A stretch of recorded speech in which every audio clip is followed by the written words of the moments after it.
kalau kita tengok kat sini, pokok soalan dia adalah tentang kitahid. Okay, kitahid so kita dapat tahulah dia nak tanya adalah untuk bab 4 tingkatan 5. Tengok kepada gambar yang dia bagi graf. Okay, tengok graf hari pertama kita nampak kat sini dia bagi aras hormon pituitary. Kenapa namanya aras hormon pituitary? Sebab dia dirembeskan oleh kelenjar pituitary. Kita nampak start hari mula-mula ni kita nampak FSH yang naik dulu. Maksudnya rembesan FSH dirembeskan, kepekatan FSH ni meningkat. Tapi cuba tengok, bila LH dirembeskan, kita nampak FSH mula berkurang. Maksudnya LH ni merencat perembesan FSH. Dalam gambar ni dia dah bagi kamu jawapan dah. Cuma kamu tinggal nak tulis je jawapan kamu. Dan FSH ni, follicle stimulating hormone ni, fungsi dia daripada nama pun kita dah faham dah. Dia akan merangsang perkembangan folikel. Yang ni. Kenapa dia kata perubahan dalam ovari? Sebab folikel tu dalam ovari. Okey, lepas tu kita nampak bila folikel ni makin berkembang, kita nampak estrogen tu mula meningkat. So kat sini, walaupun kamu lupa apa yang teacher ajar tapi patutnya dia dapat bantu kamu untuk mencetuskan ingatan. Di mana tisu folikel ni dia akan merembeskan hormon estrogen. Lepas tu kamu tengok bila estrogen ni cukup tinggi, sangat tinggi ni. Kepekatan estrogen yang tinggi, kita nampak LH pula meningkat. Jadi kepekatan LH yang cukup tinggi dia akan merangsang kelenjar pituitary merembeskan hormon LH.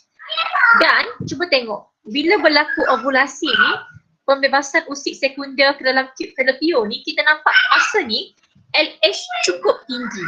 Jadi kepekatan LH yang tinggi merangsang ovulasi. Perkataan tinggi sangat penting, tak ada tinggi salah. Kemudian kita nampak folikel graf yang lompang ni bertukar menjadi corpus luteum. Dan kita nampak bila terbentuknya corpus luteum, progesteron semakin meningkat. Maksudnya corpus luteum ni akan merembeskan hormon progesteron. Dan kita nampak tadi tu, estrogen ni dia akan membaik pulih dinding rahim dan juga dia akan menebalkan dinding endometrium. Dan bila kita tengok, bila progesteron pula dirembeskan, dia mengekalkan penebalan dinding endometrium. Sebenarnya gambar ni dah banyak bantu kamu dah. Betul tak kan? So bagaimana hormon ni, hormon-hormon yang dirembeskan sebelum ovulasi mengawal perubahan dalam ovari dan uterus. Jadi apa yang kamu kena cerita sehinggalah berlakunya ovulasi. Iaitu pertama, kelenjar pituitary dirangsang merembeskan FSH. FSH ni merangsang perkembangan folikel. Tisu folikel merembeskan hormon estrogen. Apa fungsi estrogen? Memperbaiki, memulihkan dinding endometrium.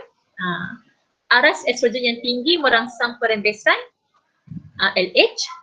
Aras estrogen yang tinggi merencat perembesan FSH. Aras LH yang tinggi merangsang pengovulan. Aras LH yang tinggi merencat perkembangan corpus luteum ni. Tak ada yang jawab yang ni. Tak apalah, biar je lah kan. Tapi yang pasti kalau kamu bagi setakat 8 ni pun kamu dah dapat dah mana-mana 6 kan. Dah dapat dah markah 6 markah.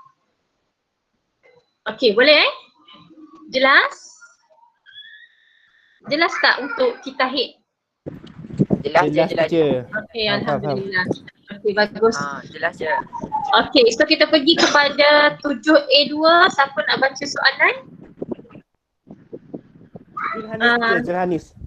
Okey, Zurhani. Zurhani baca Zurhani.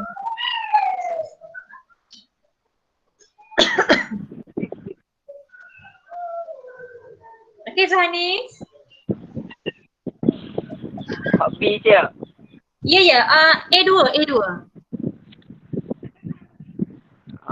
Raja 8.2 menunjukkan fetus manusia dalam uterus ibu. Ha? A2. Terangkan perubahan yang mungkin berlaku dalam ovari dan uterus sekiranya oosit sekunder disenyawakan. Ya, sekarang ni kalau oosit sekunder disenyawakan. Slow je. Okey, cuba tengok 4 markah tu ya. Okey, cuba tengok bila oosit sekunder ni disenyawakan, apakah perubahan yang berlaku dalam ovari dan endometrium?